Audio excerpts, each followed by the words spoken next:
नमस्कार दोस्तों, आप देख रहे हैं हॉरर स्टोरी डार्क।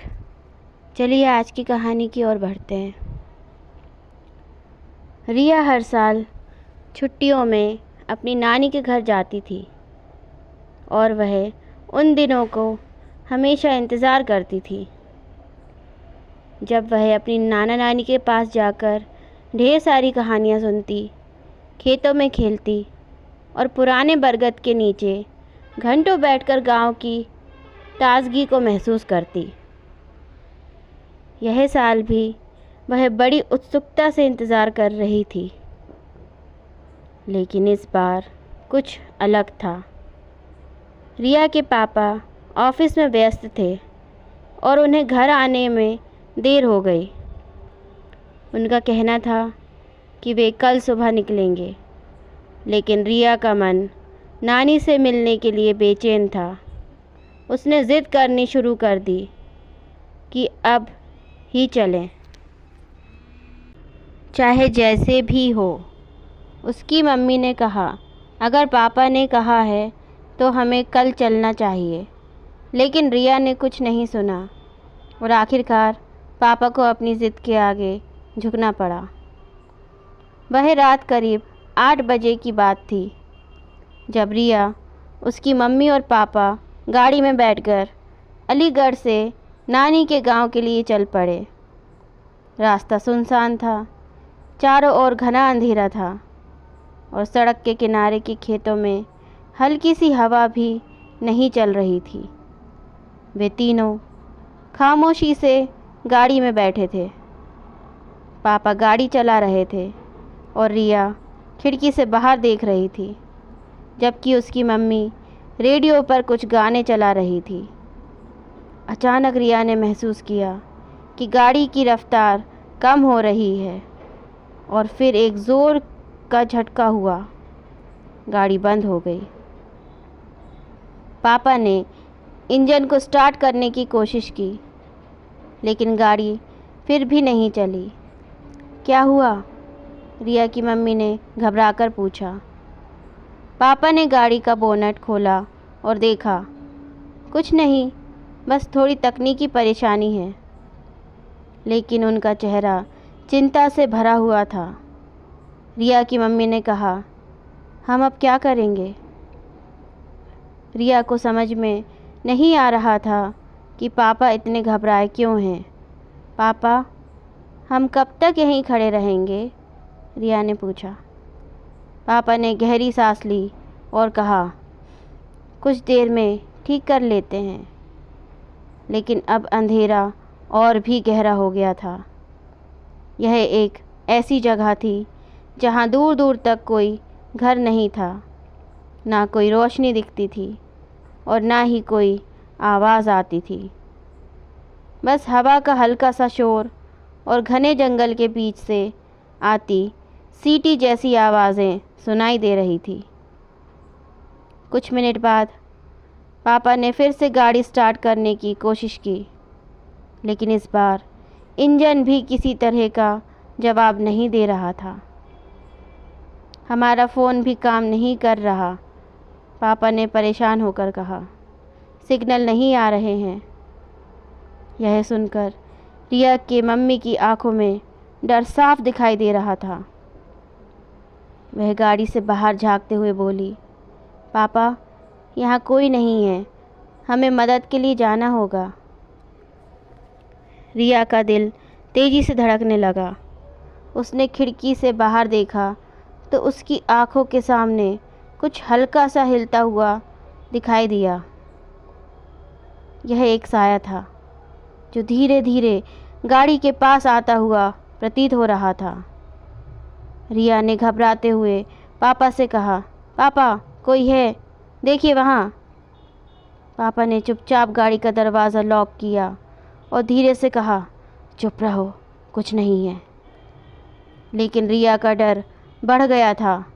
वह साया अब और पास आ गया था और रिया ने देखा कि वह कोई इंसान नहीं बल्कि एक विकृत चेहरा था जो अंध खुली आँखों और लंबे बालों वाला था। वह कुछ बड़बड़ा रहा था, जिसे रिया सुन नहीं पा रही थी। फिर अचानक वह साया गायब हो गया।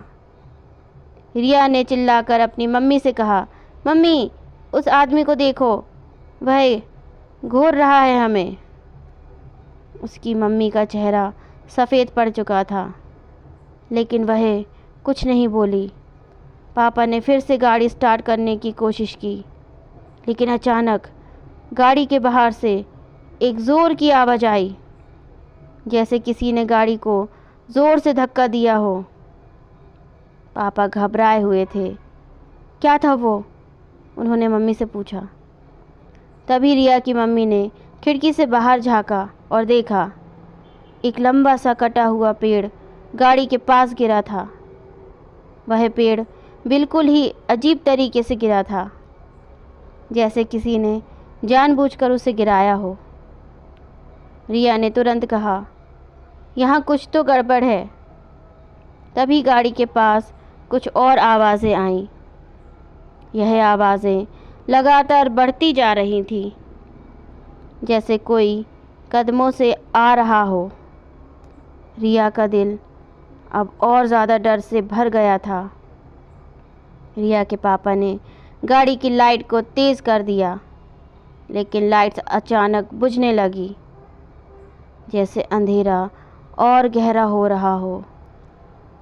तभी उन्होंने महसूस किया कि आसपास की हवा भारी हो गई थी। एक खौफनाक शांति छा गई थी। पापा ने गाड़ी का दरवाज़ा खोला और कहा, हमें यहाँ से निकलना होगा। लेकिन जैसे ही वह बाहर निकले, उन्हें पता चला कि सड़क पर कुछ अजीब सा दिखने लगा था। सड़क पर जैसे किसी ने बहुत सारे नाखूनों से खींचकर निशान छोड़े हों। पापा को समझ आ गया कि यह एक खतरनाक जगह है। हमें भागना होगा, पापा ने गंभीरता से कहा। रिया की मम्मी ने डर के मारे चिल्लाकर कहा, कोई हमारी मदद कर सकता है? गाड़ी की खिड़कियों में और सामने के शीशों पर अजीब से चेहरे उभरने लगे। ये चेहरे भूतिया और विकृत थे, जैसे किसी पुरानी काल्पनिक फिल्म के दृश्य हों। ये चेहरे धीरे धीरे गाड़ी की तरफ बढ़ने लगे, और जैसे ही रिया ने फिर से खिड़की से बाहर देखा, ये चेहरे उसके पास आकर गायब हो गए। रिया की मम्मी अब पूरी तरह से डर के मारे काँप रही थी। पापा ने गाड़ी को जितना हो सके तेज़ किया, और अंत में वे एक गांव के नज़दीक पहुँचे। जैसे ही उन्होंने उस गांव की सीमा पार की, सारी घटनाएं बंद हो गई। हवा शांत हो गई और गाड़ी के आसपास का माहौल फिर से सामान्य हो गया। लेकिन रिया और उसकी मम्मी जानते थे कि उन्होंने जो देखा था वह किसी सामान्य यात्रा का हिस्सा नहीं था। वे किसी खौफनाक दुनिया में घुस गए थे, और वे उस रात के बाद कभी भी उस रास्ते पर नहीं लौटे। सभी के दिल में एक सवाल था, क्या वह सब सच था, या फिर वे किसी खौफनाक प्रेत आत्मा की दुनिया में फंस गए थे? यह रहस्य कभी हल नहीं हो सका। आज भी वो लोग उस रास्ते पर जाने से डरते हैं। वह सब अब नानी के घर पहुंच गए थे, लेकिन उस रात का डर रिया के दिल में हमेशा के लिए बैठ गया था। क्या वह सिर्फ डर था, या फिर कुछ और था? रिया कभी नहीं जान पाई, लेकिन उस रात के बाद वह कभी अकेले उस रास्ते पर नहीं जा सके।